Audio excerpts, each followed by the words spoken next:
না খেয়ার আছে খেয়ারে বসো বাবা সবাই বসে সবাই বসে এভাবে দাঁড়িয়ে থাকলে খারাপ দেখে বাবা। আমি জানি বগুড়ার ছেলেরা অনেক ভদ্র তারা একবার বললেই বসে, একজনও দাঁড়িয়ে থাকবেন না চোখের সামনে, সবাই বসেন।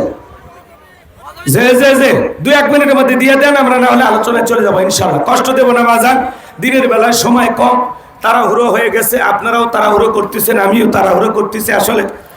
তারপরেও যতটুকু হয় আমরা সর্বোচ্চ চেষ্টা করবো ইনশাআল্লাহ। সবাই একটু মেহরবানি করে সহযোগিতা করুন আল্লাহ মসজিদের জন্য। বাজান দিয়ে দেন, ছেলেবেলে কাছে সবাই একটু প্রাণ ভরে দান করেন। আল্লাহ সবাইকে দান করে, তৌফিক দান করুন। জোরে বলুন আমিন। যারা দাঁড়িয়ে আছেন তারাও দেন, সবাই দেন। সভাপতি, প্রধান অতিথি, বিশেষ অতিথি, প্রধান উপদেষ্টা, গণ্যমান্য ব্যক্তিবর্গ যারা আছেন দিবেন না বাজান? নাই 5-10 হাজার দেওয়ার মতো কেউ নাই। হ্যাঁ কই গেল ওনারা? নাই মাইক ধরে যে অতিথিরা কথা বললো দিয়ে দিছে? হ্যাঁ কি দিয়ে দিছে? আগে দিয়ে দিছে, ঠিক আছে মাশাআল্লাহ। না যেহেতু কথা বললো সবাই মহব্বত করে, ওনারা সহযোগিতা না করলে আবার এই মাহফিল কেমনে চলবে? জি তাহলে চলুন আমরা আলোচনায় চলে যাই, কষ্ট না দিই। মহিলা প্যানেলে আমার মা বোনেরাও দান করবেন। হ্যাঁ আপনারা প্রাণ ভরে আল্লাহ ঘর মসজিদের জন্য মা সবাই দেবেন। যাদের পিতা মাতা অন্ধকার কবরে চলে গেছে, পিতা মাতার রুহের মাগফিরাত কামনায় 500 টাকা, 1000 টাকা, 2, 4, 5, 10 হাজার যার সাধ্য অনুযায়ী দেন বাজান। যারা দান করবেন আল্লাহ ঘর মসজিদের জন্য, আল্লাহ তাআলা যেন তাদেরকে কবুল করেন তার জান্নাতের জন্য। জোরে বলুন আমিন। চলুন আমরা আলোচনায় চলে যাই। এরপরে যারা দিবেন দিতে থাকেন। কমিটির ভাইদের কাছে এই টাকাগুলো নেন। কই গেল ওনারা? ব্যাগের ভিতরে নেন। সব টাকা পাইছেন হুজুর? সব টাকা পাইছেন? অতিথিরা আগে দিয়ে দিছে। আমার হাতে 500 টাকা আছে, মানে নিয়ে আর কেউ আছেন দেবেন? দেওয়ার মতো কেউ নাই? 500 টাকা, 1000 টাকা আল্লাহর ঘর মসজিদের জন্য বাজান। এই মসজিদ যতদিন থাকবে ততদিন আপনি সব পাবেন। আপনি মারা গেলেও আপনার কবরে বিকাশ হয়ে সব পৌঁছে যাবে। অনেকে বলতেছেন হুজুর আমার বিকাশ খোলা নাই, ফেরেশতারা বিকাশ খুলে দেবে। আপনারা যত পারেন আল্লাহর ঘর মসজিদের জন্য বাজান দিলটা নরম করে। এমনও কেউ আছে যে হুজুর আমার এখন টাকা নেই, আমি পরে 1 মাসের মধ্যে 1000 টাকা দেবো, আমি 500 টাকা দেবো। কমিটির ভাইদের কাছে নাম লেখায় দেন। নাই বাজান নাই, এমন কেউ নাই? আলু তুলে দিবেন। কি নাম? কি নাম আপনার? মোহাম্মদ আমিনুল ইসলাম নাম। বাপের বেড়া মত করছে একখান কাম, মা বাবার জন্য দোয়া আছে 2000 টাকা। জোরে বলেন মারহাবা। আল্লাহ দানটা কবুল করো, বড় দানের সামিল করো। এ দানের ছেলেগুলো লক্ষ লক্ষ টাকার মালিক বানায় দাও, দুনিয়া খানেতে ইজ্জত সম্মান বাড়ায় দাও।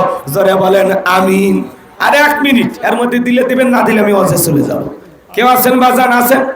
আমি 500 টাকা দিছি আর 2000 টাকা দেব। কি নাম বাবাজি? মেহেদি 500 আপনি সভাপতি? মাশাআল্লাহ। সাবেক এমপি না? জামাত ইসলামের মনে হয়। মাশাআল্লাহ। শহীদি কাফেলা নিবেদিত সৈনিক, আলহামদুলিল্লাহ। সাবেক এমপি ছিলেন, আজকের প্রোগ্রামের সভাপতি। 500 টাকা দিয়েছেন, আরো 2000 টাকা দেবেন। আসলে এনারা সৎ মানুষ তো, ওই রকম নেতাদের মতো 2 লাখ 1 লাখ হাঁকাইতে পারবে না, কারণ অত দুর্নীতি তো করতে পারবে না। কথা কি বুঝতে পারতেছেন? এই জন্য দুর্নীতি করে 2 লাখ আমরা চাই না। আমরা যদি সততার সহিত কেউ 2 টাকায় দেয় এতে আলহামদুলিল্লাহ। উনি সেই 91 সালে আপনাদের এমপি ছিলেন, আগামীতেও দোয়া চায়। দোয়া করবেন তো ইনশাল্লাহ? কারণ এই সোনার মানুষগুলো যদি আপনাদের শাসক হয়, আপনাদের সেবক হয়, আপনাদের নেতা হয়, আর যাই হোক দুর্নীতি হবে না, আমানতের খেয়ানত হবে না। কথা বলে ঠিক কিনা? আল্লাহ আগামী তো আপনাদের অভিভাবক হিসেবে জানো আজকের প্রোগ্রামের সম্মানিত সভাপতি কবুল করেন। জোরে বলুন আমিন। আরেকটু জোরে বলুন আমিন। আর কেউ আছেন বাজান দিবেন? চলেন আমরা আলোচনায় চলে যাই। 1 মিনিট হয়ে গেছে, ওয়াদাটা তো ঠিক রাখা লাগবে, তাই না? এরপরে যদি আপনারা দেন, কমিটির ভাইদের কাছে লিখে দেবেন। ভাই একজন খাতা কলম নিয়ে যাবে, 1 বস্তা সিমেন্ট দিতে পারেন, 500 টাকা দিতে পারেন, আলু তুলে দেবেন। আলুর দাম আরো বাড়বে, দোয়া করবো নি। হ্যাঁ আবার ওই যে কীটনাশক ঔষধ দেওয়া লাগবে না, আমি দোয়া করে দেবো যাতে কম দেওয়া লাগে। কি বাজান? দোয়া করবেন ইনশাল্লাহ। তাছাড়া কুয়াশা পরে পচারি পরে কিন্তু সব শেষ হয়ে যাবে, তখন আপনাদেরও বিপদ, যারা খাইবে তাদেরও বিপদ। অতএব দোয়া করে লাগবে ফসল যেন ভালো হয়। কথা বলেন ঠিক কি না? আল্লাহ কবুল করেন। আর এখন যা বাজে বাজুক, 4:15 মাহফিল শেষ হবে। 1000 দিলে 10,000 টাকা পড়ে যাবে। আলহামদুলিল্লাহ। কি নাম বাজার? সব সহসভাপতি জনাব আলহাজ মোহাম্মদ শামসুল আলম না নুরুল ইসলাম? শামসুল আলম, প্রতিষ্ঠাতা পরিচালক, ভরিয়া মাতৃমায়া মডেল স্কুল। আল্লাহর এই গোলাম 10,000 টাকা। লিল্লাহে তাকবীর, লিল্লাহে তাকবীর। আল্লাহ তাআলা তোমার বান্দার দান কবুল করো, বড়দের সাবিল করো। এদের রসুলকে লক্ষ লক্ষ টাকার মালিক বাড়ায় দাও, দুনিয়া আখিরাতে ইজ্জত সম্মান বাড়ায় দাও। জোরে বলুন আমিন। আলহাজ মোহাম্মদ নুরুল ইসলাম। বুলু ভাই নাই? বুলু ভাই কই? কই বুলু ভাই? আপনি কিছু বলবেন না? হ্যাঁ? আল্লাহ জান দেওয়ার তৌফিক দেয়। মাহফিলে বললে সমস্যা নেই, এটা মজলিস তো, দান গোপনে করা যায়, সেটা জায়গা বুঝে। হ্যাঁ, ভরা মজলিসে যখন আপনার নাম উঠবে, তখন আপনার নাম শুনে আরো যদি কেউ দেয়, আলহামদুলিল্লাহ, দানের প্রতিযোগিতা হবে এই জায়গায়। কথা কোন ঠিক কি না? তো অনেকে বলে দান গোপনে করো, তো গোপনে করারও হাদিস আছে, প্রকাশ্যে করারও হাদিস আছে। আর দান প্রকাশ্যে করলে কি সব কম হয় নাকি?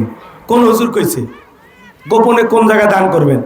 একটা প্রতিবন্ধী রাস্তায় বসে আছে, গোপনে তার হাতে দিয়ে দিলেন। সভাপতি 5,000। কথা কি বুঝতে পারতেছেন? গোপনে দান করা আছে। এক মসজিদে নামাজ পড়তে গেছেন, মসজিদের বেহাল দশা দেখলেন, ওখানে মসজিদের দান বক্স আছে, এদিক ওদিক তাকায় কেউ নাই, আপনার পকেটে 1 লাখ টাকার বান্ডিল আছে, দিয়ে দিলেন। বহু জায়গা আছে গোপনে দান করার। কথা কি বোঝেন নাই? তো আল্লাহ বোঝার তৌফিক দান করুন। জোরে বলুন আমিন। উনি 5,000 টাকা দিয়েছেন, আমরা মনে করেছিলাম উনিও 10,000 দেবেন। তো যাই হোক, যেহেতু মুরব্বী মানুষ, বেশি চোরাচুরি করা যাবে না। যা দিয়েছেন আল্লাহ কবুল করেন। জোরে বলুন আমিন। আজকের প্রোগ্রামের সহসভাপতি জনাব আলহাজ নুরুল ইসলাম বুলু সাহেব 5,000 টাকা, আল্লাহ কবুল করেন। জোরে বলুন আমিন। তাহলে আমরা 15 ছেড়ে দিব ইনশাল্লাহ। কি রাজি আছেন নাকি 4টে? যদি বলেন 4টেই ছেড়ে দেবো, আমার আপত্তি নেই। না, 4:30 যাওয়া যাবে না, নামাজের রক্ত শেষ হয়ে যাবে। অত দরকার নেই, 45 মিনিট হলেই হবে ইনশাআল্লাহ। কবুল করুন। জোরে বলুন আমিন। আর দান যেন চালু থাকে, আপনারা দিতে থাকেন ইনশাআল্লাহ, দিতে থাকেন। আল্লাহর ঘর মসজিদের জন্য যুবকেরা অনেক কষ্ট করে আয়োজন করেছে, সবাই একটু সহযোগিতা করবেন ইনশাআল্লাহ।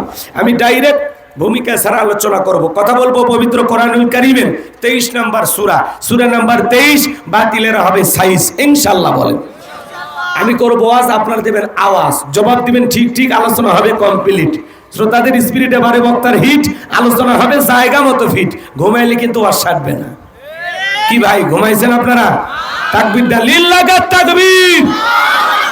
আগে বলতাম কিছু আজ প্যান্ডেলে, কিছু আজ অ্যাঙ্গেলে, এখন যা বলবো সব ডাইরেক্ট। অ্যাঙ্গেলে বলার দিন শেষ, ডাইরেক্ট বলার বাংলাদেশ। আর ভয় আছে? আগে ভয় করিনি, আর এখন তো ভয় করার প্রশ্নই আসে না। আগে বলতাম জালেমদের পতন হবেই হবেই। এই ওয়াজ করে মেহেরপুরের এক মেম্বার আমার ধরে নিয়ে যায়, বলে হুজুর আপনি কেন বললেন জালেমদের পতন হবে? আমি বললাম ভাই আমি তো কারো নাম নেইনি।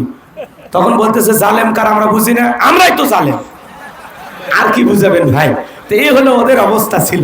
এই জন্য ভাইয়ের আমার মনে রাখবেন, জুলুম কখনো চিরস্থায়ী হতে পারে।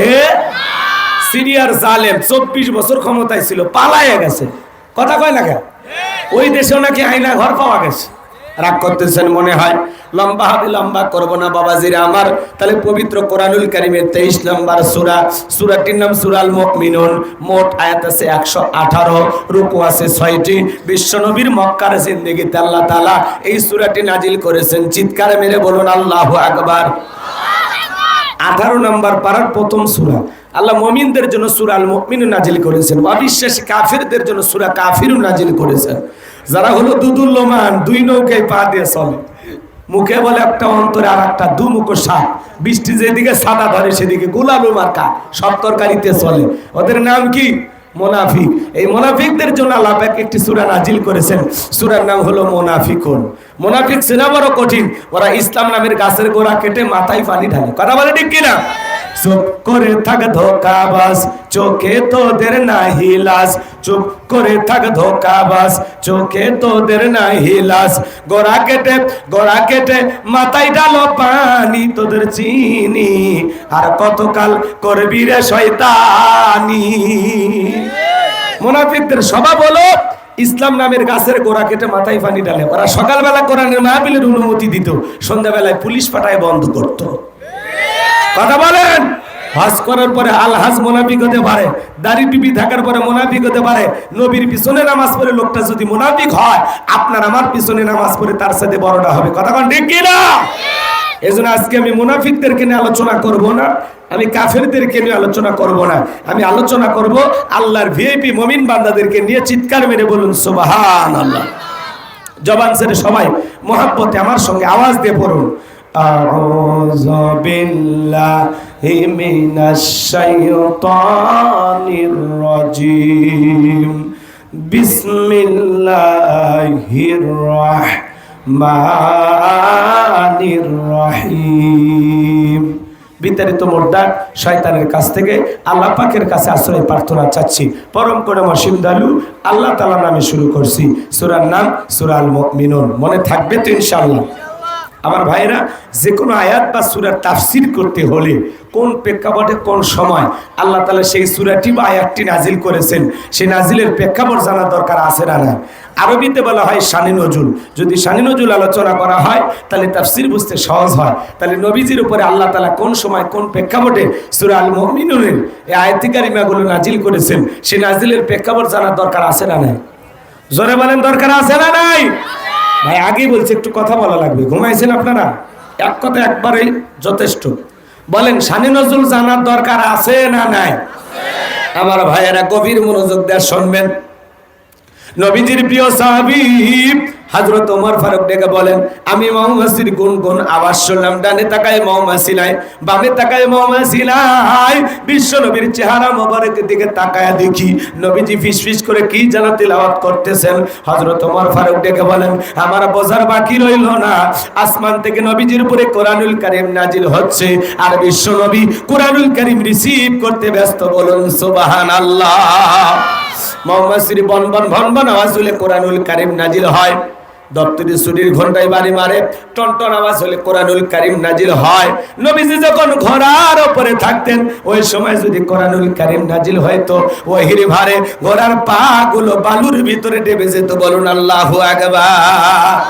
8টি পদ্ধতিতে নবীজির উপরে কোরআনুল কারীম নাজিল হয়তো। এত কথা বলার সময় নাই, সংক্ষিপ্ত কথা বলে যাই ভাইয়েরা আমার। হযরত ওমর ফারুক ডেকে বলেন, নবীজির কোরআনুল কারীম রিসিভ করা শেষ হয়ে গেল। বিশ্ব নবী সাহাবায়ে কিরামদের দিকে মুখ করে ডেকে বলেন, ও আমার সাহাবীরা, এই মাত্র আসমান থেকে জিবরাইল এসে আমার উপরে সূরা আল মুমিনুনের 10টি আয়াত কারিমা নাজিল করে জানায় দিয়ে গেল, নবী গো, এই 10টি আয়াতের ভিতরে আল্লাহ রাব্বুল আলামিন তার আদরের মুমিন বান্দাদের জন্য 7টি বৈশিষ্ট্য নিয়ে আলোচনা করেছেন, 7টি কোয়ালিটি নিয়ে আলোচনা করেছেন। কোন মুমিন যদি এই 7টি গুণে গুণান্বিত হতে পারে, 7টি গুণ দিয়ে তার জীবনটাকে সাজাইতে পারেন, আমার আল্লাহ রাব্বুল আলামিন বলেন, উলাইকা হুমুল ওয়ারিসুন আল্লাযীনা ইয়ারিসুনাল ফিরদাউস হুম ফিহা খালিদুন। আমার আল্লাহ রাব্বুল আলামিন বলেন, তারা উত্তরাধিকারী হবেন জান্নাতুল ফিরদাউসের, সেখানে তারা চিরকাল বসবাস করবেন। আমার আল্লাহ তাদেরকে কোনোদিন জান্নাত থেকে বের করে দেবেন না। চিৎকারে বেরে বলুন সুবহানাল্লাহ। আপনার আমার টার্গেট জান্নাত না জাহান্নাম? কারা কারা জান্নাতে যেতে চান? 2 হাত তুলে আল্লাহকে দেখান। আপনারা সবাই জান্নাতে যেতে চান? আল্লাহ আমাদের সবাইকে জান্নাতি মানুষ হিসেবে কবুল করুন। জোরে বলুন আমিন। আর একটু জোরে বলুন না আমিন। এবার 7টা আঙ্গুল দেখান। বলেন, জান্নাতে যেতে হলে কয়টা গুণাবলী? 7টি। জোরে বলেন, কয়টি? আরো জোরে, এ জোরে বলো না। হাত নামান। বোঝা লাগবে বাবা, সব এলাকার মানুষের শরীরে শক্তি নাই। যে কায়দায় আপনারা 7টি বললেন, মনে হয় আপনারা এখনো নফল রোজা আছেন। কি তারা বিপরে শরীর ক্লান্ত হয়ে গেছে? এটা আওয়াজ এত দুর্বল দেন কেন? কষ্ট হচ্ছে আপনাদের? 7টি গুণাবলী যদি অর্জন করতে পারেন, আল্লাহ পাক আপনাকে জান্নাতুল ফিরদাউসের ওয়ারিস বানায় দিবেন। বাবা মারা গেলে সন্তান যেরকম ওয়ারিস সূত্রে বাবার সম্পত্তির ভাগ পায়, কোন মুমিন যদি এই 7টি গুণ দিয়ে তার জীবন সাজাইতে পারে, এই 7টি গুণ আমল করতে পারে, আল্লাহ তাআলা জান্নাতুল ফেরদাউসে তার নামে জায়গা বরাদ্দ থাকবেন, সে হবে জান্নাতুল ফেরদাউসের উত্তরাধিকারী। সুবহানাল্লাহ বলবেন না? তাহলে আলোচনা কি কম দামি না বেশি দামি? কি সেই 7টা গুণ জানার দরকার আছে না নাই? রাগ করতেছেন আপনারা? বাবাজিরা আমার দিল দিয়া কথাগুলো বোঝার চেষ্টা করবেন। নবীজি তখন সাহাবায়ে কেরামদের সামনে তেলাওয়াত করে শুনিয়ে দিলেন, আমার আল্লাহ রাব্বুল আলামিন বলেন, ক্বাদ ফালাহাল মুমিনুন। এই যে মুরব্বি কই যান বাবা? শেষ? চাচা মনে আজান দেবে মুয়াজ্জিন না? ঠিক আছে, ওটা ভাষা করবেন না ভাই। আমরা বলছি এই জায়গায় ওযু যাদের আছে এই জায়গায় নামাজ হবে ইনশাআল্লাহ, আর যাদের ওযু নাই পরে ওযু পাশের মসজিদে কইরে ইনশাআল্লাহ ওই জায়গায় নামাজ আদায় করবেন। আমরা নামাজের ব্যাপারে 100% সতর্ক আছি, ওই টেনশন আপনাদের নাই। কষ্ট হচ্ছে আপনাদের? তাহলে আমি কি শুরু করে দেব? কষ্ট হবে না তো ইনশাআল্লাহ? যারা যুবক জারি আছে, কয়েকবার আমি ইশারা দিছি, ওই যে পাশে কি সুন্দর বিকেল বেলার মিষ্টি রোদ, রোদ এটা ভিটামিন, এখন রোদ খুঁজে পাওয়া যাচ্ছে না, বোঝে না। কয়েকবার ইশারা দিছি, দাঁড়ায় থাকো কেন বাবা, বসো বসো বসো বসো। আমার ইশারা তো এরা বুঝবে না, বান্ধবীর ইশারা ঠিকই বোঝে। এদিকে খেয়াল করেন বাজান গো আমার, আমার আল্লাহ রাব্বুল আলামিন বলেন, ক্বাদ ফালাহাল মুমিনুন। জোরে বলেন আল্লাহু আকবার। আমার আল্লাহ রাব্বুল আলামিন বলেন, অবশ্যই মুমিনেরা সফল, অলরেডি মুমিনেরা সফল হয়েছে তারা, ঈমান এনেছে যারা। আল্লাহু আকবার বলে। ঈমানদার ছাড়া আল্লাহর কাছে সফল হওয়া যাবে? আমরা মনে করি ক্ষমতা পাইলে সফল, বর্তমান পৃথিবীর সবচাইতে বড় ক্ষমতাধর ব্যক্তির নাম হলো ডোনাল্ড ট্রাম্প। কথা কয় না কেন? এ হলো আমেরিকার প্রেসিডেন্ট, 47তম প্রেসিডেন্ট হয়েছে। কথা কন ঠিক কিনা? এদিক খেয়াল করেন, বাংলাদেশে আপনাদের এই জায়গার নাম কি বলেন তো? মোকামতলার পাশে কি আছে? পাকুড়তলা। এই পাকুড়তলায় আল্লাহর একজন বান্দা তরি তরকারি বিক্রি করে, সবজি বিক্রেতা। আজান দেওয়ার পরে লোকটা যদি মসজিদে গিয়ে সালাত আদায় করে, বলেন তো বাজান, পৃথিবীর বড় নেতা ডোনাল্ড ট্রাম্পের চাইতে ওই সবজি বিক্রেতা ইমানদারের দাম কম না বেশি? তার মানে কি বুঝলেন? ঈমান আছে যার, দাম আছে তার। যার ঈমান নাই, আল্লাহর কাছে 4 পয়সা দাম নাই। ওই বেঈমানেরা দুনিয়াতে ক্ষমতার দিক দিয়ে সফল হতে পারে, মরার পরে সবগুলো বেঈমানকে পিটাইয়া জাহান্নামে দিবেন তিনি কে? আরেকটু জোরে বলেন কে? এজন্য ক্ষমতা পাইলে সফল হওয়া যায় না। রাশিয়ার প্রেসিডেন্ট পুতিন বাংলাদেশের একজন রিক্সা চালক, ভ্যান চালক। লোকটা যদি আজান দেওয়ার পরে মসজিদে গিয়ে সালাত আদায় করে, রাশিয়ার প্রেসিডেন্টের চাইতে বাংলাদেশে ওই রিক্সা চালক, ভ্যান চালক ইমানদারের দাম কম না বেশি? তার মানে ঈমান আছে যার, দাম আছে তার। ঈমান নাই, আল্লাহর কাছে দাম নাই। কথা ক্লিয়ার? আর ঈমানদাররা দুনিয়াতেও সফল, আখিরাতেও সফল। চিৎকারে মেরে বলেন সুবহানাল্লাহ। এজন্য ক্ষমতা পাইলে যে সফল, ব্যবসায়িক দিক দিয়ে সফল, টাকার দিক দিয়ে সফল, যশ খ্যাতি, সেলিব্রিটি যারা, এরা বুঝি সফল না। সফল হয়েছে তারা, ঈমান এনেছে যারা। কথা বলে ঠিক কিনা? ক্ষমতা পাইয়াও কত মানুষ ক্ষমতা রাইখে পালায় যায়। কথা কন ঠিক কিনা? বড় বড় কথা বলতে আছে। আজকে যারা 11 লক্ষ কোটি টাকা দুর্নীতি করেছে, 93 বিলিয়ন ডলার ঋণের বোঝা বাংলাদেশের মানুষের ঘাড়ে চাপাইয়া দিয়ে যারা পালিয়ে গেছে, আজকে ওই এমপি মন্ত্রী 5 কোটি 10 কোটি টাকা দামের গাড়ি গ্যারেজে পড়ে আছে, চড়ার মতো সেই মানুষগুলো নাই। ব্যাংকের অ্যাকাউন্টে টাকা পড়ে আছে, বিলাসবহুল বাড়ি গাড়ি পড়ে আছে, কিন্তু ওরা নাই। কথা কন আছে, ক্ষমতা আছে। মন্ত্রীরা সব কোথায় গেল? এমপিরা সব কোথায় গেল? কোথায় কাদের কাকা? ওদের সারা দেশটা বড় লাগে ফাঁকা। পালাবো না, যাই না তাদের দেখা। ওদের সারা দেশটা বড় লাগে ফাঁকা। আইন মন্ত্রী আটকে গেল আইনেরই ফাঁকে, দাড়ি সারা দরবেশটারে ভণ্ড লাগে। শুনেছি ভাই কত নেতা নেত্রী খাইতেছে ভাই ডান্ডা, বিচারপতি কালামানিকের ফাটিয়েছে নাকি আন্ডা। এই বিচারপতি শামসুদ্দিন মানিক আল্লামা সাইদি হুজুরকে মৃত্যুদণ্ডের রায় দিয়েছিল। এই বিচারপতি শামসুদ্দিন মালিক যেই ট্রাইব্যুনালে বিচারক ছিল, আমরা চাই ওই একই ট্রাইব্যুনালে এরও যেন মৃত্যুদণ্ডের রায় দেওয়া হয়। এই বিচারপতি শামসুদ্দিন মানিক বিচারকের নামে ছিল বিগত সরকারের 5 আটা গোলাম। এই বিচারপতি মানিক 116 জন আলেমের তালিকা করে দুদকের কাছে জমা দিয়েছিল। আমার মতো গাইবান্দার ভাঙ্গা বক্তা, আমার রোল নাম্বার ছিল 23, সিরিয়ালে আমার নাম্বার কত ছিল? 23। আজকে খেয়াল করেন, যারা আলেমদের তালিকা করেছিল আজকে আমরা তালিকা ছাড়াই কলার পাতায় শুয়েছিল, এখন জেলখানার ভিতরে। কথা কথা ঠিক না? এদের বিচার হওয়া দরকার আছে না নাই? এরা যদি বিচারকের আসনে বসে ন্যায় বিচার করত, তাহলে দুনিয়ার আসামির কাঠ করা এদেরকে দাঁড় হওয়া লাগতো না। কষ্ট পাইছেন মনে হয়? পলকের ঝলক গেল, পলকের ঝলক গেল থামিয়ে নেটের চাকা, ওদের সারা দেশটা বড় লাগে ফাঁকা ফাঁকা। কোথায় গেল সংসদেতে মমতাজের গান, কোথায় গেল হযরত বলা স্বামী ওসমান? 70 রাকাত তাহাজ্জুদ পড়তো আল্লাহর ওলিরা আছে? কথা কন নাকি আপনারা? আছেন? আপনারা কি কোনো কারণে মন খারাপ করতেছেন নাকি? করলেও সমস্যা নাই, দাওয়াত দিয়েই ভুল করছেন। কথা কন ঠিক কিনা? বাস্তবতা বলার দরকার আছে না নাই? মাইক পেলে বলতো খেলা হবে খেলা হবে, পুরো বাংলাদেশের মাঠ পড়ে আছে, এখন আর ওই খেলোয়াড় নাই। কথা কন ঠিক কিনা বাজান? লম্বা হবে, লম্বা করবো না। এজন্য ক্ষমতা পাইলে সফল হওয়া যাবে না, টাকা থাকলে সফল হওয়া যাবে না, যশ খ্যাতি অর্জন করলে সফল হওয়া যাবে না। আল্লাহর কাছে সফল হতে পারবে তারা ঈমান আনবে যারা। আল্লাহু আকবার বলেন।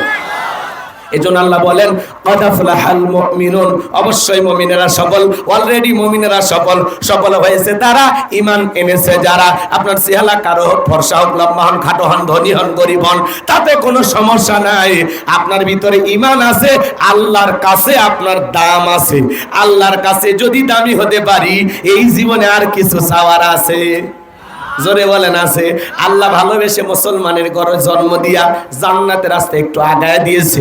পৃথিবীর শ্রেষ্ঠ ধর্ম ইসলাম ধর্মের মানুষ বানায়া জান্নাতের রাস্তা আরেকটু আগায় দিয়েছে। পৃথিবীর শ্রেষ্ঠ কিতাব কুরআনুল কারীম দান করে জান্নাতের রাস্তা আরেকটু আগায় দিয়েছে। আখিরি নবীর আখিরি উম্মত বানায়া জান্নাতের রাস্তা আরেকটু আগায় দিয়েছে। এখন একটু আমল করলে জান্নাত। বলুন সুবহানাল্লাহ। তাহলে আমি বলবো সফল হয়েছে তারা, আপনারা বলবেন ঈমান এনেছে যারা। বলতে পারবেন না? বলেন সফল হয়েছে কারা? আমরা ঈমানদার, আমরা সফল হতে চাই, আল্লাহ যেন কবুল করেন। জোরে বলেন আমিন। আচ্ছা, ছোট্ট একটা প্রশ্ন, একজন অমুসলিম জোহরের নামাজের পূর্বে ঈমান গ্রহণ করেছে, ওই ব্যক্তির উপরে জোহরের সালাত আদায় করা কি ফরজ? একটু জোরে বলেন নাকি? মাশাআল্লাহ, আপনারা জ্ঞানী শ্রোতা। এবার শোনেন, ঈমান আনার পরে মুমিন জীবনের সবচাইতে গুরুত্বপূর্ণ ইবাদতের নাম হলো সালাত।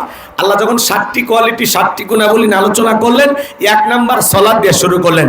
যুবক যারা আছো তোমরা মন খারাপ করবে না, 4 নাম্বার গুণাবলীতে যুবকদের ওয়াজ আছে ইনশাআল্লাহ। তাহলে 1 নাম্বার গুণাবলী শুরু হয়ে গেল। আমার আল্লাহ রাব্বুল আলামিন বলেন আল্লাযীনা হুম ফি সালাতিহিম খাশিউন।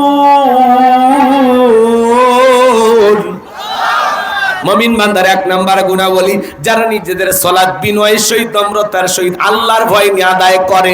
এই আয়াতের ব্যাখ্যায় তাফসীরি কারকেরা লিখেছেন, অন্তরের ভিতরে সুচিন্তা, দুশ্চিন্তা, কুশ্চিন্তা, বিবির কথা, সংসারের কথা, ব্যবসা বাণিজ্যের কথা, দুনিয়াবি কোনো চিন্তা ভাবনা মনের মধ্যে রাখা যাবে না। টেনশন মুক্ত হৃদয় নিয়ে আল্লাহর ভয় নিয়ে মসজিদে ঢোকার দরকার আছে না? না, বিনয়ের সহিত নম্রতার সহিত খুশু খুশু ভাব নিয়ে আল্লাহর ভয় নিয়ে আপনি আমি যখন মসজিদে প্রবেশ করব, দুনিয়ার সব চিন্তা মসজিদের বাইরে। আমি কেবলমাত্র টেনশন মুক্ত হৃদয় নিয়ে আল্লাহর ভয় নিয়ে নামাজে দাঁড়াবো। কার ভয়? একটু জোরে বলেন না, কার ভয়? ইয়া আইয়ুহাল্লাযীনা আমানুত্তাকুল্লাহ, হে ঈমানদারগণ আমি আল্লাহকে ভয় করো। হাক্ক তুকাতিহি, ভয় করার মতো ভয় করো। আপনি আমি যখন সালাতে দাঁড়িয়ে যাব, কিভাবে ভয় করবো? এদিকে খেয়াল করেন। আপনি আমি মনে করবো আমি নামাজ আদায় করতেছি, আমার আল্লাহ আমাকে দেখতেছেন। আমি নামাজ আদায় করতেছি, আমার আল্লাহ আমার সামনেই দাঁড়িয়েছেন। আমি সালাত আদায় করতেছি, এই জোহরের সালাত আমার জীবনের শেষ সালাত, আমি আসর পর্যন্ত নাও বেঁচে থাকতে পারি। কথা বলেন ঠিক কিনা? একজন ফাঁসির আসামিকে যদি বলা হয় রাত 10টায় বলা হচ্ছে 12টায় তোমার ফাঁসি, লোকটা যদি ঈমানদার হয় অবশ্যই ফাঁসি হওয়ার আগে 2 রাকাত নামাজ পড়বে। কথা বলে ঠিক কিনা? সেই দিনে রুজু হবে সবচেয়ে ভালো, সেই দিন রুকু সিজদা হবে সবচেয়ে ভালো। ফাঁসির আসামি যেমন জীবনের শেষ মনে করে নামাজ আদায় করে, প্রত্যেকটা ওয়াক্তে আপনাকে আমাকে ওইভাবে সালাত আদায় করতে হবে। কথা বলে ঠিক কিনা? নবীজি কিভাবে সালাত আদায় করতেন? আম্মা জান আয়েশা দেখে বলেন, নবীজি নামাজের ভিতরে এত লম্বা সময় দাঁড়িয়ে থাকতেন, আমি তাকায় দেখতাম নবীজির পা মোবারকগুলো ফুলে উঠতো। আম্মা জান আয়েশা আরো দেখে বলেন, নবীজি এত লম্বা সময় রুকু করতেন, সিজদা করতেন, মাঝে মাঝে তাকায় দেখতাম নবীজি এত লম্বা সময় সিজদায় কান্না করতেন, সিজদার জায়গা পর্যন্ত ভিজে যেত। সুবহানাল্লাহ। আমার জানা আয়েশা বলতেন, নবী এত কান্না কেন করেন? আল্লাহ রাসূল বলতেন, আমি তো আমার জন্য কাঁদি না, আমি কাঁদি আমার গুনাহগার উম্মতের জন্য। আমি আল্লাহর কাছে কেঁদে কেঁদে বলি, আল্লাহ যেন আমার গুনাহগার উম্মতের গুনাহগুলো মাফ করে দেয়, জাহান্নামের আগুন থেকে আমার উম্মতকে যেন আল্লাহ হেফাজত করে। অনেক কথা আছে এই জায়গায় প্রসঙ্গে, আমি আসলে ওই দিকে যাব না। এদিকে খেয়াল করেন, বিশ্বনবীর প্রিয় সাহাবীরা যখন মরুভূমিতে সালাত আদায় করার জন্য জারিয়া দিতেন, মরুভূমির পাখিগুলো খেজুর গাছ মনে করে সাহাবা ইকরামদের কাঁধের উপরে, মাথার উপরে বসে থাকতো। নবীজির সাহাবীরা সালাতে এত মনোযোগ, কাঁধে পাখি পড়ে থাকে, তারপরেও তারা টের পাইতো না। সুবহানাল্লাহ, জোরে বলেন। আর আমরা একটা মশা পড়লে এই হাতে এই জায়গা নিয়ে আগে মশা মারে, তারপরে সূরা ধরে। কথা কোন ঠিক কিনা? হযরতে তালহা রাদিয়াল্লাহু তাআলা সালাত আদায় করতেছিলেন, ছেলেটা খেলা করতেছিল, জঙ্গল থেকে সাপ এসে সন্তানটাকে পেঁচিয়ে ধরলেন, স্ত্রী মানুষজনকে ডাকলেন, ছেলেটাকে বিপদ মুক্ত করলেন। হযরতে তালহা নামাজ শেষে জিজ্ঞাসা করলেন, বিবি বাড়িতে এত মানুষজন, ব্যাপারটা বুঝতে পারলাম না। হযরতে তালহার স্ত্রী ডেকে বলে, স্বামী আপনি যখন সালাত আদায় করতেছিলেন, জঙ্গল থেকে সাপ এসে সন্তানটাকে পেঁচিয়ে ধরেছিল, আমি মানুষজনকে ডাকলাম, ছেলেটাকে বিপদ মুক্ত করলাম। এত ঘটনা আপনার চোখের সামনে ঘটে গেল, আপনি কি কিছুই বলতে পারেন না?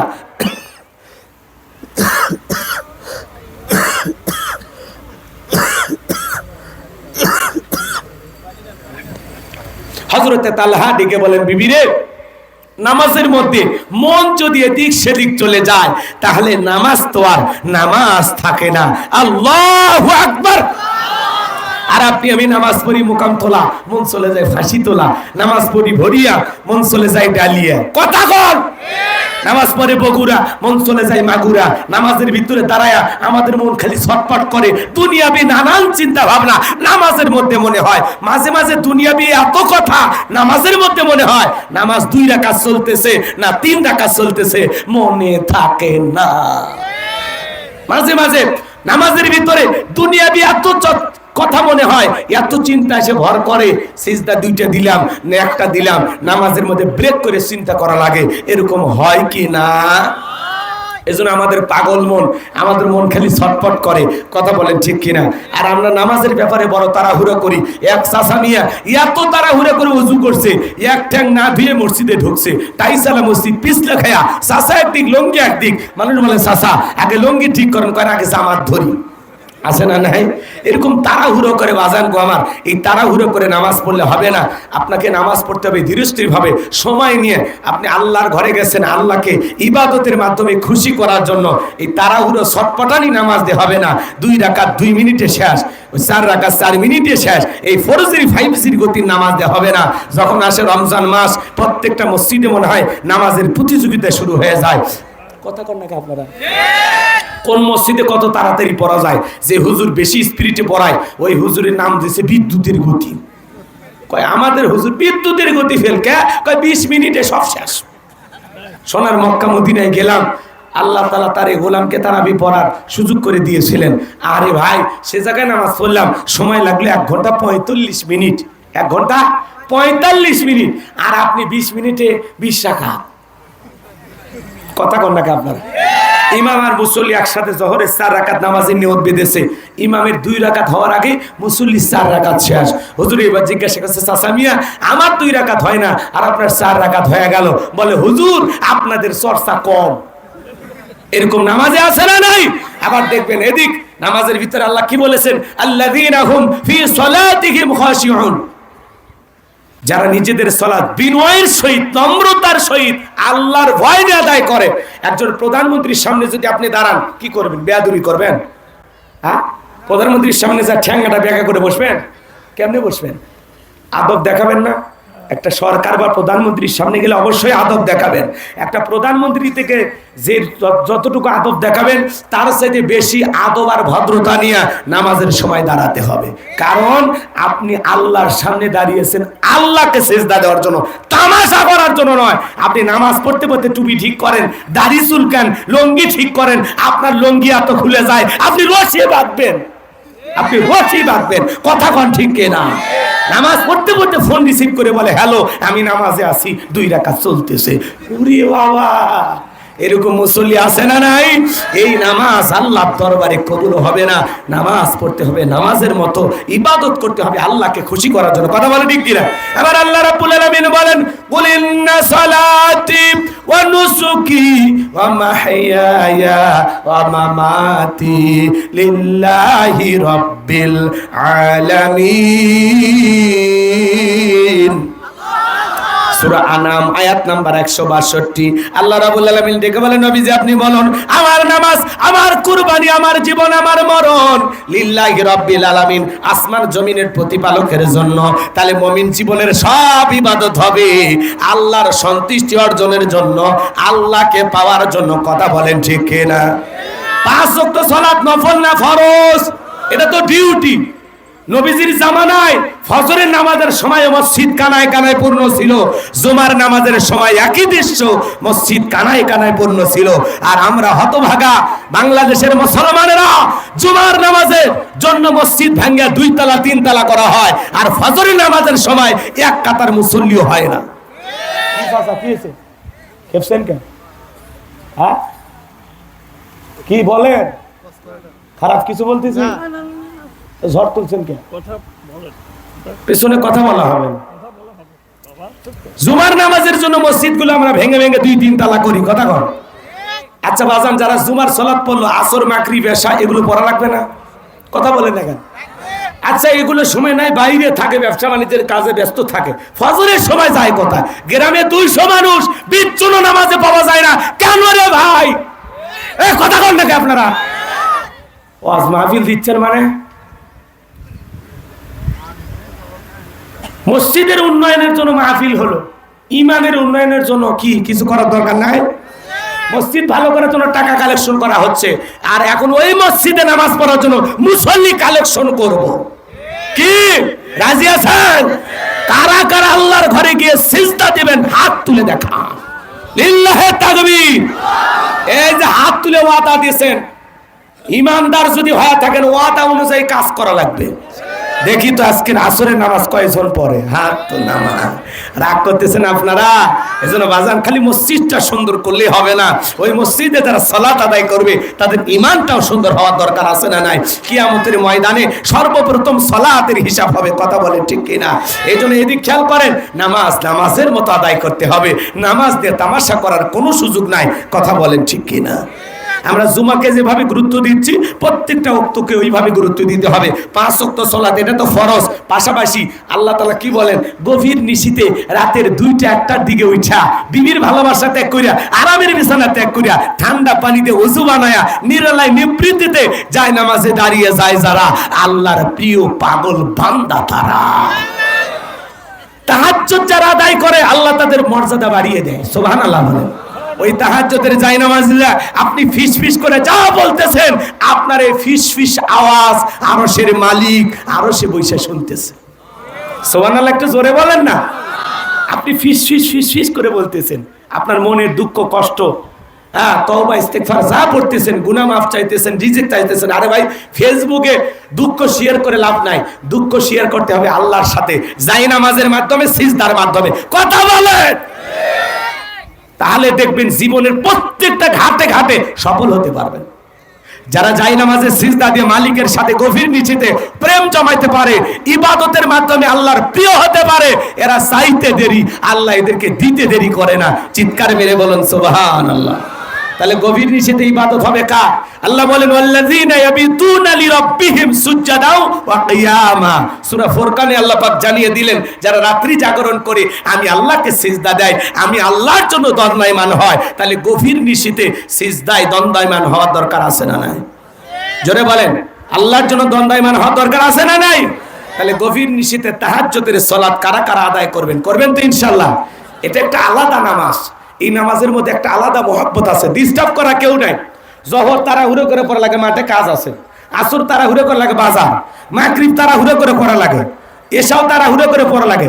কিন্তু তাহাজ্জুদের সময় কোনো ব্যস্ততা নেই, একেবারে নীরবে নিবৃত্তিতে।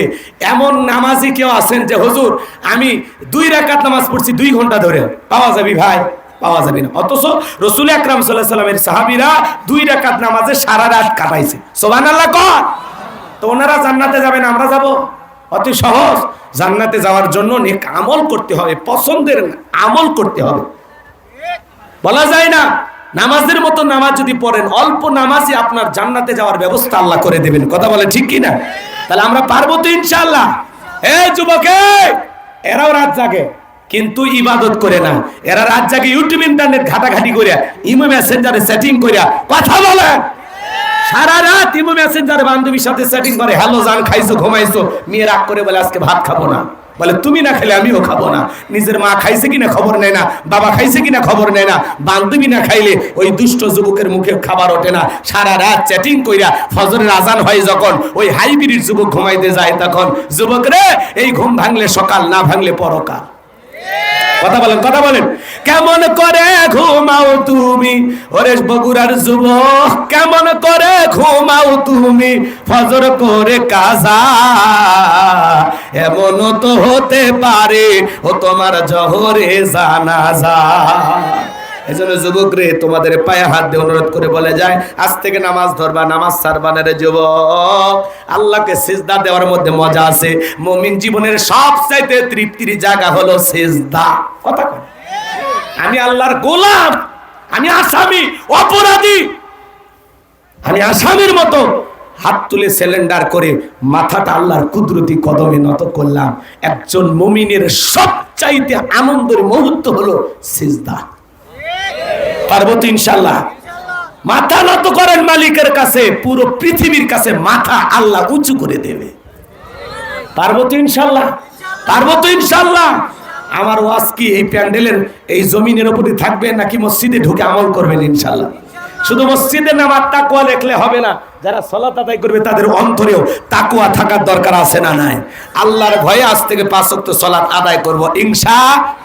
এইবার 2 নাম্বার গুণাবলী। অনেক কথা আছে, নামাজ দিয়েও 3 ঘন্টা ওয়াজ করা যায়, কিন্তু অত সময় তো আপনাদের হাতেও নাই, আমার হাতেও নাই। এইবার মুমিন বান্দার 2 নাম্বার গুণাবলী, ওয়াল্লাযীনা হুম আনিল লাগবি মুরিদুন। মুমিন বান্দার 2 নাম্বার গুণাবলী, অনর্থক কথাবার্তা বলা যাবে না, আজে বাজে কথা বলা যাবে না। এক জায়গায় বসে 2-3 ঘন্টা গল্প করে, চায়ের কাপে ঝড় তোলে, অমুক খারাপ তমুক খারাপ, এ ভালো না সে ভালো না। মনে হয় গীবত কমিটির সভাপতি সেক্রেটারি বসে গেছে। যারা সমালোচনা করেন, আল্লাহ তাদের হেদায়েত দান করুক, জোরে বলুন আমিন। মনে রাখবেন, সমালোচনাকারীরা যাবে জাহান্নামে। হুজুরের পিছনে নামাজ পড়ে আবার হুজুরক নিয়ে সমালোচনা করে, কথা কয় না গো, আছে না নাই ভাই? এই জন্য ভাইয়েরা আমার, দিল দিয়ে কথাগুলো বুঝবেন। বক্তার ওয়াজ শোনে, আবার মাহফিল শেষে বক্তার সমালোচনাও শুরু করে, তাহলে এটার কোনো দাম আছে? মানুষের সমালোচনা করা যাবে না, নিজের আত্মসমালোচনা করা লাগবে, নিজের জীবনের ত্রুটিগুলো তালাশ করা লাগবে। আমার জীবন তো ভুলে ভরা, আমি তো দুনিয়ার সেরা পাপী। কথা কর, আমি আমার গুনার টেনশনেই তো ঘুম আসে না, আমি অন্য কিনে ভাববো কখন? এই জন্য ভাইয়েরা আমার, জবানকে কন্ট্রোল করতে হবে। আল্লাহ রাসূল বলেছেন, তোমরা যদি 2টা জিনিসের হেফাজত করতে পারো, একটা হলো 2 চোয়ালের মাঝখানে থাকা নরম জিহ্বা, আর 2 উরুর মাঝখানে থাকা লজ্জাস্থান, এই 2টার যদি হেফাজত করতে পারো, আমি নবী তোমাদের জান্নাতের জিম্মাদারি নিলাম। চিৎকার মেরে বলেন সুবহানাল্লাহ। তাই জবানটা যা খুশি তাই বলা যাবে না। জবানের প্রত্যেকটা কথা আল্লাহ রেকর্ড করতেছেন। মা ইয়ালফিজু মিন কাউলিন ইল্লা লাদাইহি রাকিবুন আতীদ। বান্দা এমন কোন কথা বলে না যে কথা রেকর্ড করার জন্য আমার ফেরেশতারা নাই। আপনার জবানের প্রত্যেকটা কথার জবাব একদিন আল্লাহর কাছে দিতে হবে। এজন্য জবানে যা খুশি তাই বলা যাবে না। মুমিন বান্দা ওই মুখতে সারাদিন ফটল ফটল করবে না। প্রয়োজন যতটুকু কথা বলবেন ততটুকু, যেই কথা বললে সব হবে সেই কথা বলবেন। উল্টা পাল্টা কথা বলা থেকে, মানুষের সমালোচনা থেকে বিরত থাকবেন ইনশাআল্লাহ। আপনি এত কথা কেন বলেন? বসে বসে এত কথা কেন বলেন? চুপ থাকেন। চুপ থাকলেও আপনি নাজাত পাবেন। পাবো তো ইনশাআল্লাহ? পারবো তো ইনশাআল্লাহ? তাহলে মুমিন বান্দার 2 নম্বরে গুণাবলী, মুমিন বান্দার জবান দিয়ে সে কথা বলবে যে কথা বলে সব হয়। মুমিন বান্দার 3 নম্বর গুণাবলী, বাজান গো আমার 2 নম্বর গুণাবলী, অনার্থক কাজ করা যাবে না। অনার্থক কাজ করা মনে হয় বোঝেন না। মুমিনের টাকলে মুমিন সিনেমা হল বানাবে না, যাত্রা গানের আয়োজন করবে না, গানের কনসার্ট দেবে না, মদের বাদ দেবে না। মুমিনের টাকলে মুমিন মসজিদ বানাবে, মাদ্রাসা বানাবে, ঈদগাহ মাঠ বানাবে, ভালো ভালো কাজ করবে। কথা বলেন ঠিক কি না? মুমিনের টাকা ভালো কাজেটাই হবে। আর ওনারা ভাস্কর্য বানায়, কথা কয় না কে? 4,500 কোটি টাকার ভাস্কর্য বানাইছিল। কত গরিব খাইতে পারে না, কত এতিম অসহায় রেল স্টেশনে শুয়ে থাকে, কত মানুষের ঘর বাড়ি নাই, আর বাবার নামে ভাস্কর্য বানাইছিল 4,500 কোটি টাকা। আর এগুলো নিয়ে আমরা হক কথা বলেছিলাম, সে সময় আমাদের বিরোধিতা করা হয়েছিল। আর এক শ্রেণীর বক্তা ছিল, আলেমেরা ছিল, এগুলো নিয়ে টু শব্দ করেনি। কথা বলেন ঠিক না? রাগ করতেছেন আপনারা মনে হয়? আজকে আমাদের বক্তাদের ভিতরে অনেক সমস্যা, কাউকে নিয়ে কোনো কিছু বলা যায় না, ঝামেলা আছে না? না, আমাদের একজন আলোচিত বক্তা, আপনারা নাম শুনেছেন, গিয়াসউদ্দিন তাহিরি সাহেব, ওনার নামে নাকি একটা মামলা হয়েছে। কি মামলা এটা আমি জানি না, আজকে হঠাৎ করে ওনার নামে মামলা হলো। মামলা তো হওয়ার কথা আরো আগে, ওই সময় মামলা হলে বোঝা যেত জিহাদি বক্তা, নাকি বলেন? এখন যদি মামলা হয়, এখন কি কারণে কারা মামলা দিল? গিয়াসউদ্দিন তাহিরি সাহেব, আপনারা তো চেনেনি। বসেন বসেন, বসে যান। এই যে ভাবে কথাগুলো বলতো, চা ঢেলে দেব, বিভিন্ন কথা বলে উনি সব সময় আলোচনায় থাকতেন। কথা বলেন না কেন? রাগ করতেছেন আপনারা? তো উনি কিন্তু ভালো বয়ান করতে পারে, অসংখ্য ভালো আলোচনা আছে, কিন্তু ওইগুলো আমরা হয়তো অনেকে মনোযোগ দিয়ে শুনি না। কিন্তু উনি ওই একটু অন্য আকীদার মানুষ হওয়ার কারণে জিকির করে, একটু লাফালাফি করে, হ্যাঁ, আশিকের গান গায়, এশকের পাগল হয়ে যায়, আছে না? নাই, উনি নিজের নামে নিজেই গান গায়, উনি যেহেতু নিজেই পীর। তো এই জন্য এই সমাজে এই বক্তারও ভক্ত আছে না নাই? ভাই, তাহিরি সাহেবের ভক্ত আছে না নাই? আজকে তাহিরি সাহেবের ভক্তরা বলতেছে, তাহিরি সাহেবের কিছু হলে আগুন জ্বলবে ঘরে ঘরে। বাপ রে বাপ, সেই ভক্ত বের হয়েছে। তাহিরি সাহেবের নামে মামলা হয়েছে, মুফতি গিয়াসউদ্দিন তাহিরির নামে মামলা হয়েছে। ভক্তরা ফেসবুকে লেখালেখি করতেছে, তাহিরি সাহেবের বিরুদ্ধে যদি কোনো কিছু হয়, এই দেশে আগুন জ্বলবে। তার মানে তারও ভক্ত আছে না নাই? রাগ করতেছেন মনে হয় আমার ভাইরা। তাহিরি সাহেবের নামে কেন মামলা করা হলো? কি কারণে মামলা করা হলো? এর পিছনে কারা কলকাঠি নাড়তেছে? আসলে সে অপরাধ করছে কিনা? মুফতি গিয়াসউদ্দিন তাহিরি সাহেব, আপনারা সবাই জানেন বাজান, হেলিকপ্টার দিয়ে মানুষ নিয়ে আসে, তার ওয়াজ শোনে। কথা কন না কেন? আমি ওনার একটা মায়ের বয়ান শুনছিলাম, মাকে নিয়ে আলোচনা করেছিল, চমৎকার আল্লাহ কণ্ঠ দিয়েছে। যদি এগুলো উল্টা পাল্টা না কইরা ওই কণ্ঠ দিয়ে কোরআন সুন্নাহর হক কথাগুলো বলে, শিরিক বেদাতের বিরুদ্ধে কথা বলে, আবারও তাহিরি সাহেবকেও এই দেশের মানুষ আরো বেশি ভালোবাসবে। কথা বলেন ঠিক না? এজন্য ভাইকে বলবো, ভাই আল্লাহ কণ্ঠ দিয়েছে, একটু হেফাজত করেন। ওই কণ্ঠগুলো দিয়ে দরদ নিয়ে মানুষকে দ্বীনের জন্য ডাকেন, ইসলামের পক্ষে আহ্বান করেন। এগুলো জিকির করা, লাফালাফি করা, এগুলো বন্ধ করে দেন। আল্লাহ যেন আমার ভাইকে সঠিক বুঝ দান করেন। জোরে বলুন আমিন। আর একটু জোরে বলুন আমিন। কষ্ট পাইছেন বাবাজিরা? আমার চলুন সামনের দিকে যায়। আমি যে কথা বলতে চাচ্ছিলাম, এই জন্য যুবক রে, আল্লাহ তাআলা এই কান দিয়েছে গান শোনার জন্য না। কথা কয় না কেন? আজে বাজে গান শ্রবণ করার জন্য না। এই কানের ভিতরে ইয়ারফোন লাগাইয়া সিরাজগঞ্জের এক যুবক রেল লাইন পার হয়ে যায়, ট্রেনে এসে ধাক্কা মেরে 3 টুকরা করে থুয়ে গেছে। মরার পরেও কানের ভিতরে ইয়ারফোন লাগানো ছিল। এখন কবরে যা, ফেরেশতা তোর জায়গা মতো বাদ্যযন্ত্র বাজাবে। কথা বলেন ঠিক কিনা? যুবক রে, এই কান দিয়ে আমরা গান শুনবো না, হক্কানি ওলামা একরামদের বয়ান শুনবো, ইসলামী সঙ্গীত শুনবো, কোরআন তেলাওয়াত শ্রবণ করব। তাহলে মুমিন বান্দার 2 নম্বর গুণাবলী, মুমিন বান্দা জবান দিয়ে সে কথা বলবে যে কথা বললে সব হয়। মুমিন বান্দা সেই কাজ চালু করবে যে কাজ চালু করলে সব হয়। মুমিন বান্দা সেই জিনিসগুলো শ্রবণ করবে যেগুলো শুনলে সব হয়। এক কথায় সব আছে যেখানে আমরা আছি। বলেন, সব আছে যেখানে, আর গুনাহ আছে যেখানে আমরা নাই, সেখানে আল্লাহ আমাদের সকল গুনাহ থেকে বেঁচে থাকার তৌফিক দান করুন। একটু চিল্লায় বলেন আমিন। এইবার মুমিন বান্দার 3 নাম্বার গুণাবলী, যুবক রেডি হও। মুমিন বান্দার 3 নাম্বার গুণাবলী, ওয়াল্লাযীনা হুম লিস-সাকাতি ফাইলুন।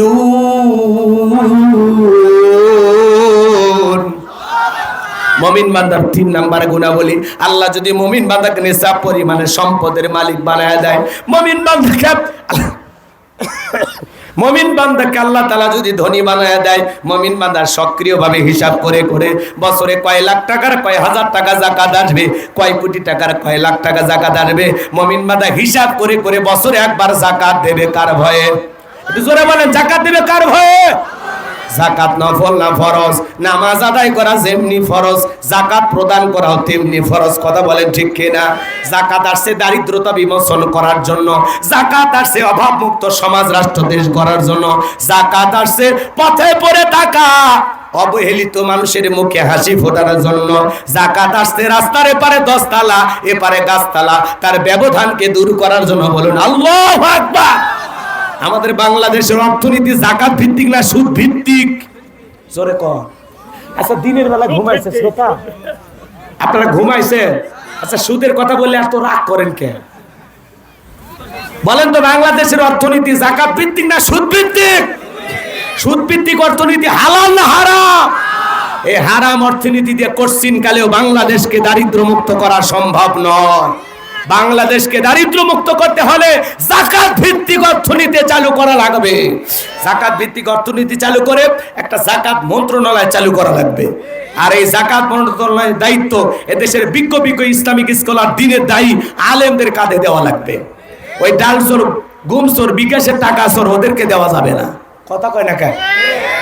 চুরি করেনি, দুর্নীতি করে নাই, আপনারা তাদের পেছনে কেন স্লোগান দেন? বল্টু ভাইয়ের চরিত্র ফুলের মতো পবিত্র, নামাজ পড়ে ভক্ত, গাঁজা খাই 5 ওয়াক্ত, ঘুম চুরিতে পাকা ভক্ত, শয়তানের 1 নম্বর ভক্ত, হুজুরদের জন্য খুবই শক্ত, চুটে খাই গরিবের রক্ত। পোস্টারে লেখা আছে গরিবের বন্ধু, ভোট দিয়ে দেখেন গরিবের কয় নাম্বার শত্রু। কি সেটা?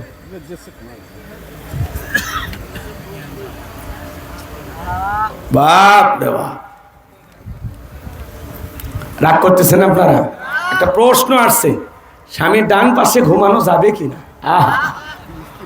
মাশাআল্লাহ, দেখি নারীদের আলোচনায় যদি সম্ভব হয় বলে দেবো। কষ্ট হয় নাকি আপনাদের? বিরক্ত হচ্ছেন? লাইন হারানো যাবে না বাজান। যে কথা আমি বলতে চাচ্ছিলাম গভীর মনোযোগ দিয়ে শোনেন। তাহলে যাকাত মন্ত্রণালয় চালু করা লাগবে, আলেমদেরকে দায়িত্ব দেওয়া লাগবে। ওদেরকে দায়িত্ব দিলে ওরা সব টাকা বিদেশে পাচার করবে। কথা কন? ওরা দুর্নীতি তোরা কম করে নাই, দুর্নীতির জোয়ার বয়ে গেছে বাংলাদেশে। কথা কন ঠিক কিনা? এদিকে খেয়াল করেন বাজান গো আমার, আলেমেরা কি করবে? সমস্ত ধনীদের তালিকা করবে। এদেশের অধিকাংশ ধনী হিসাব করে যাকাত দেয় না। উনি ধনী মানুষ, যাকাত আসছে 1 কোটি টাকা, কোনো মতে 5-10 লাখ টাকা যাকাত দিয়া নিজের 90 লাখ টাকা যাকাত নিজেই মাইরা খায়। ওনার যাকাত আসছে 10 লাখ টাকা, 2-3 লাখ টাকা দিয়া নিজের 6 লাখ টাকা যাকাত নিজেই মেরে খায়। আর এদেশের অধিকাংশ মানুষ পাইছে যাকাত মানে শাড়ি লুঙ্গি। কথা কন নাকি আপনারা? এমন লুঙ্গি কিনে দেয় 200 টাকা লিটার লুঙ্গি, পরে থাকলে আর জান্নাত জাহান্নাম সব বোঝা যায়। কথা কন ভাই? এমন একটা শাড়ি দেয় 300 টাকা দামের শাড়ি, ধুয়ে দিলে শাড়ি না মশারি খুঁজে পাওয়া যায় না। এই বড়লোক, এই শাড়ি তোমার বউরে পরায়ও। কথা কন আমার ভাইয়েরা, যাকাত মানে শাড়ি লুঙ্গি না।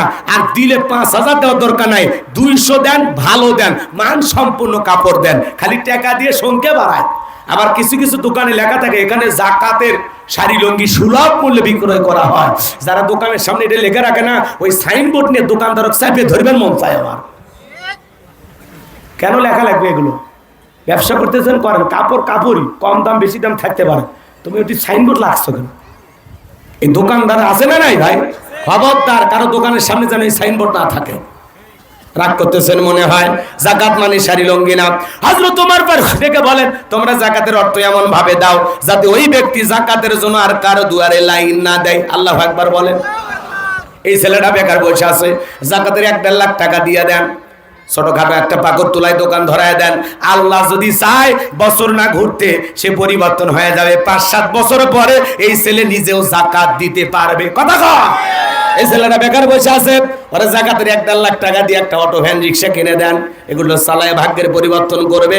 একটা বিধবা নারী আসছে, শাড়ি দিয়ে কিলাপ সেলাই মেশিন কিনে দেন। দুইটা ছাগলের বাচ্চা কিনে দেন, গাভী গরু কিনে দেন, এগুলো লালন পালন করে ভাগ্যের চাকা ঘোরাবে। যাকাতের অর্থ দিয়া মানুষের কর্মস্থানের ব্যবস্থা করে দিতে হবে। বাংলাদেশে একটা জরিপ করা হয়েছে বাজার, সমস্ত ধনীদের কাছ থেকে যদি 10 বছর যাকাত আদায় করা হয় আর গরিবদের তালিকা করে সঠিক পদ্ধতিতে যাকাতের যে 8টা খাত আছে সঠিকভাবে যদি বন্টন করা হয়, 10 বছর পরে বাংলাদেশে একজন গরিব যাকাত নেওয়ার জন্য খুঁজে পাওয়া যাবে না। চিৎকারে মেরে বলুন আল্লাহু আকবার। তাহলে ধনী যাকাত দেবে না, যাকাত কি করা লাগবে? আদায় করা লাগবে। ওনাকে বলেন আপনার ব্যাংকে কত টাকা আছে বলেন, আপনার স্ত্রী অ্যাকাউন্টে কত, বালিশের নিচে কত, গোপন সিন্ধুকে কত, আপনার যাকাতের সে 2,75,72,500 টাকা ধনী যাকাত দেবে না, যাকাত আদায় করা হবে। আল্লাহু আকবার বলেন। আল্লাহর নবী মুসা আলাইহিস সালাম কারুনকে যা বলতেছে, কারুন যাকাত দিতে হবে। কারুন ডেকে বলে, নবী মুসা আমি যাকাত দিতে পারবো না। মুসা নবী রাগান্বিত হয়ে বলে, কারুন যাকাত না দিলে যাকাত আদায় করা হবে। নবী মুসা রেগে গেলে মাথা টুপি ভেদ করে চুল খাড়া হয়ে যায়, চেহারায় রাগান্বিত ভাব দেখা কারণ নরম সুর দিয়ে বলতেছে, কত টাকা দেব? মুসা আলাইহিস সালাম ডেকে বলে, শতকরা 2.5% দিতে হবে। এইবার ডেকে বলে, আমার একটু সময় দেন, হিসাব নিকাশ করে জানাচ্ছি। এইবার কারণ আমার ভাইয়েরা, তাকে আল্লাহ পাক এত সম্পদ দিয়েছিল, 70টা উট লাগতো চাবি বহন করতে। চাবি যদি এত হয় তালা কত, আর তালা যদি এত হয় সিন্ধুকে মাল কত, ছোট মাথায় ধরবে না। এইবার কারণ হিসাব নিকাশ করে দেখে কয়েক হাজার কর্মচারী দিয়া সারা দিন সারা রাত যদি যাকাতের টাকা দেওয়া হয়, এরপরে টাকা শেষ হবে না। এমনি তো কৃপণ পায় স্যান্ডেল দেয় না ক্ষয় যাবে বলে, গায়ে জামা পরে না ছিঁড়ে যাবে বলে, সেই কৃপণ কি এত টাকা যাকাত দিতে পারে না? সে তখন একটা গভীর ষড়যন্ত্র করলো। এলাকা একটা 2 নাম্বার মহিলা ছিল, মহিলাটার নাম সবদা। যা বলে, সবদা 2 বস্তা টাকা তোরে দেব, বিনিময়ে একটা কাজ করতে হবে। অ্যাডভান্স হিসেবে আজকে 1 বস্তা টাকা দিলাম, আর আগামী কালকে সাক্ষী দেওয়ার পরে আর 1 বস্তা টাকা দেব, বিনিময়ে বলতে হবে মুসা নবী যেই মসজিদে আল্লাহর পথে মানুষকে দাওয়াত দেয়, ওই ভরা মসজিদে দাঁড়াইয়া একবার শুধু বলবি, এই মুসা নবী দিনের বেলা ওয়াজ করে আর রাতের বেলা আমি সবদার সাথে রাত কাটাই, বাস এতটুকু কথা বললেই যথেষ্ট, বাকি যা করার আমি করব। সবদা রাজি হয়ে গেল। পরের দিন সকালবেলা আল্লাহ নবী মুসা আলাইহিস সালাম হাজার হাজার জনতার সামনে আল্লাহর পথে মানুষকে আহ্বান করতেছেন, আল্লাহর পথে দাওয়াত দিতেছেন। ওই মজলিসে মুসা নবীর আলোচনা শোনার পরে সবদার পাষাণ হৃদয় গইলা চোখ দিয়া পানি ঝরতেছে। কারণ ইশারা দিয়ে বলে, সবটা দ্বারা বলে, আর একটু শুনি না, শুনতে দেওয়া যাবে না। 2 জন লোক পাঠা দিল, ওই 2 জন লোক জোর করে সবটাকে দাঁড় করা দিল। যখন কারণ লাভ মেরে দাঁড়ায় বলে, হ্যাঁ নবী মুসা আওয়াজ বন্ধ করো। তাকায় দেখো 2 নাম্বার মহিলা দাঁড়াইছে। মহিলাটা 2 নাম্বার না 1 নাম্বার মুসা নবী কি জানে, রতনে রতন চেনে। আলেম ওলামা যখন হক কথা বলে, যাদের গায়ে জ্বালা পড়া হয়, ওরা ডাইরেক্ট বাধা দেয়, বলে হুজুর আপনার ওয়াজ বন্ধ করেন, আপনার ওয়াজ লাইন ছাড়া। হুজুরের ওয়াজ লাইন ছাড়া না, যারা কোরআনের মাহফিলে বাধা দেয় এদের জীবন হলো লাইন ছাড়া। হক কথা বলা যায় না, সুদের কথা বলা যায় না, ঘুষের কথা বলা যায় না, জিহাদের কথা বলা যায় না, একামতে দিনের কথা বলা যায় না। হক কথা বললেই জ্বালা পোড়া হয়। আজকে মসজিদের সভাপতি হয়ে বসে আছে সুদখোর। সুদের ওয়াজ করলে হুজুর এই ব্যবসার সাথে আমি জড়িত, জনতার সামনে ওপেন করার কি দরকার আছে না? নাই বাজান, রাগ করবেন না বাজান, মন খারাপ করবেন না। অধিকাংশ বলেছি সব মসজিদের না, কিছু কিছু জায়গায় আছে না নাই, মন খারাপ করতেছেন। এইবার ডাইরেক্ট বলতেছে হুজুর ওয়াজ বন্ধ করেন। যারা হুজুরকে ওয়াজ বন্ধ করার কথা বলেছিল আজকে কি তারা আছে? জোরে বলেন আছে। এই জন্য বাজারে হক কথা বলা লাগবে, হক কথা বলা লাগবে। অবস্থা যেমনই হোক হক কথা বলা লাগবে। আমার ভাইয়েরা যে কথা বলতে চাচ্ছিলাম গভীর মনোযোগ দিয়ে শোনেন, সময় সংক্ষিপ্ত।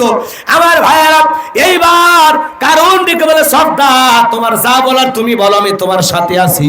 সবদা বলতেছে, কারণ বৈশা বড়, আমি যেহেতু দাঁড়িয়েছি বলার জন্য আমাকে বলতে দাও।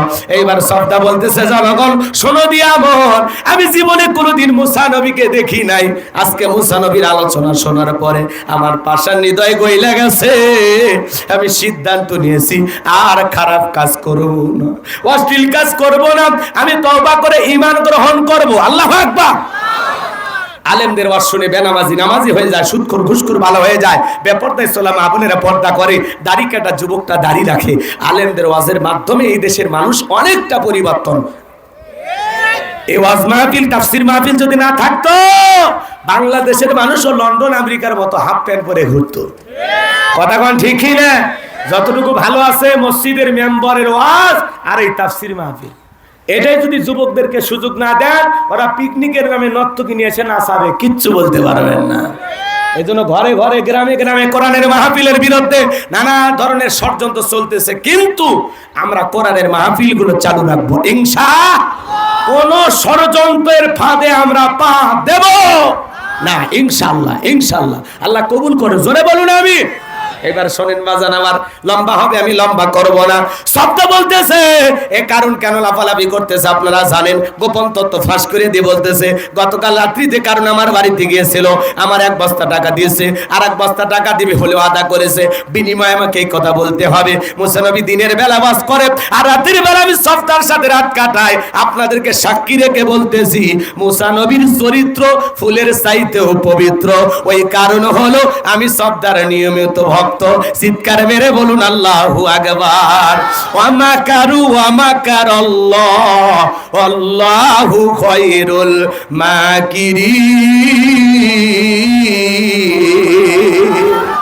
খেলাকা যে গর্ত করেছিল নিজের গর্তে নিজেই পড়ে গেছে। কথা কোন নাকি আপনারা? এখানে আরো কিছু কথা আছে, বলার সুযোগ নাই ভাইরা আমার, যেহেতু নামাজ আমাদের একেবারে নিকটবর্তী। কষ্ট হয় আপনাদের। তাহলে এই যুবক, আল্লাহ যাদেরকে সম্পদ দিয়েছে আমরা সবাই হিসাব করি, বছরে একবার যাকাত দেব ইনশাআল্লাহ। যাকাত দিলে ধনী সম্পদ কমে না বাড়ে? আল্লাহ সবাইকে যাকাত দেওয়ার তৌফিক দান করেন। এ ভাই, আল্লাহ যে আমাকে যাকাত দাতা হিসেবে কবুল করেছে, এটা তো আনন্দের বিষয়, আলহামদুলিল্লাহ। আল্লাহ যে আমাকে দেওয়ার তৌফিক দান করছে। কথা কন, ধনীর যাকাত দেওয়া ফরজ, গরিবের যাকাত খাওয়া ফরজ নয়। আমি গরিবের হাতে যাকাতের টাকা 1 লাখ দিয়ে দয়া বা করুণা করি নাই, আমি আমার ইবাদতের ক্ষেত্রে তাকে দিয়েছি, আর সে গ্রহণ করে আমাকে ইবাদত পালনের সুযোগ তৈরি করে দিয়ে গরিব বড় লোক দয়া করছে।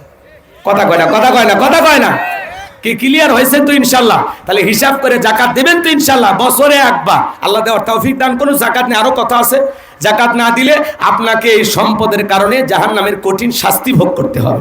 আল্লাহ হেদায়েত দান করুক, জোরে বলুন আমিন। 4 নাম্বার ওয়াল্লাযীনা হুম লিফুরুজিহিম হাফিজুন।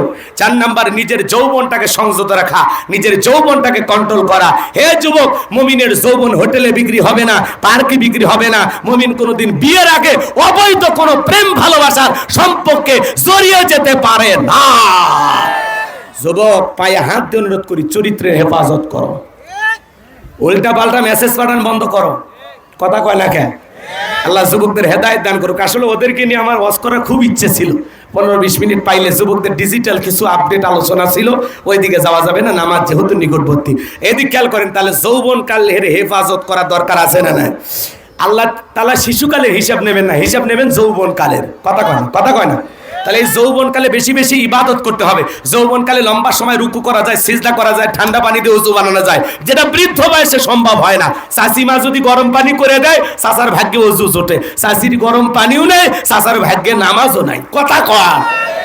রাত 2টার দিকে একটা বয়স্ক মানুষক যদি পৌষ মাসে বলেন, চাচা চলেন কি পুকুরে একটা গোসল করে 2000 টাকা দেব, চাচা বলবে ভাতিজা ওই টাকা নেওয়ার জন্য উঠতে পারবো তো? আর একটা যুবককে বলেন, 2000 টাকা দেব, পুকুর থেকে গোসল করো, কয় 2000 টাকা ব্যয় করেন, কাপড় খুলছি, কারণ ওর একটা পাওয়ার আছে। কথা কয়। এই পাওয়ারের সময়টা কুরবানি করা লাগবে কার জন্য? আল্লাহর জন্য। আমরা যৌবনকালে গুনাহ করতে ভালোবাসি, আর যৌবনকালের ইবাদত আল্লাহ পছন্দ করেন। তাহলে আল্লাহর ভালোবাসায় যৌবনকালে বেশি বেশি ইবাদত করবো তো ইনশাআল্লাহ? 5 নাম্বার ওয়াল্লাযীনা হুম লিআমানাতিহিম ওয়া আহদিহিম রাউন। 5 নাম্বার আমানত রক্ষা করা। 6 নাম্বার ওয়াদা প্রতিশ্রুতি রক্ষা করা। মুমিন মুখে যা বলে অন্তরে বিশ্বাস করে, কাজে তা বাস্তবায়ন করে। সামনে ওয়াদার মৌসুম আসবে, সবার ওয়াদাই ভোলা যাবে না। আর যারা কাজ করে তারা কথা বলে কম। কথা বলে না। আর যারা বলবে গ্যাস দেব, বিদ্যুৎ দেব, ঘরে ঘরে চাকরি দেব, ঘরে ঘরে চাকরি না, লাশ দেশে লাশ, মামলা দেশে। কথা কয়। কি রাগ করছেন? খালি সময় নাই, থাকলে আধা ঘন্টায় আরো কাজ হয়ে যেত ইনশাল্লাহ, ওইদিকে আর যাওয়ার সুযোগ নাই। তাহলে 6 নাম্বার ওয়াদা, প্রতিশ্রুতি রক্ষা করা। 7 নাম্বার ওয়াল্লাযীনা হুম আলা সালাওয়াতিহিম ইউহাফিজুন, আল্লাহ বলেন যারা যত্ন সহকারে সালাত আদায় করে, সালাত যেমন তেমন ভাবে পড়লে হবে না, যত্ন সহকারে আদায় করা লাগবে। যে ব্যক্তি আসর পড়ে মসজিদে মাগরিব পর্যন্ত মনটা টাঙানো থাকে, ছটফট করে, আজান হইলেই দৌড়ে যায়, কথা বলে ঠিক কিনা? শুধু একা নামাজ পড়বো না, স্ত্রীকেও নামাজি বানাবো, ছেলে মেয়েদেরকেও নামাজি বানাবো। একটা পরিবারের 6 জন সদস্য সবাই যদি নামাজ পড়ে, ভালো লাগে না খারাপ লাগে? আল্লাহ মুমিনদের 7টা গুণাবলীর 1 নাম্বার সালাত দিয়ে শুরু করলেন, 7 নাম্বার সালাত দিয়ে শেষ করলেন। এই জন্য সালাতের গুরুত্ব অনেক বেশি। আল্লাহ বক্তা শ্রোতা সবাইকে আমল করা তৌফিক দান করুন। এই 7টা গুণাবলী যদি অর্জন করতে পারি, আল্লাহ বলেন উলাইকা হুমুল ওয়ারিসুন আল্লাযীনা ইয়ারিসুনাল ফিরদাউস হুম ফিহা খালিদুন, আল্লাহ বলেন তারাই উত্তরাধিকারী হবেন জান্নাতুল ফিরদাউসের, সেখানে তারা চিরকাল বসবাস করবেন। আল্লাহ কোনোদিন তাদেরকে জান্নাত থেকে বের করে দেবেন না। চিৎকারে মেরে বলুন সুবহানাল্লাহ। আল্লাহ বক্তা শ্রোতা সবাইকে আমল করা তৌফিক দান করুন। ওয়া আখিরি দাওয়ানা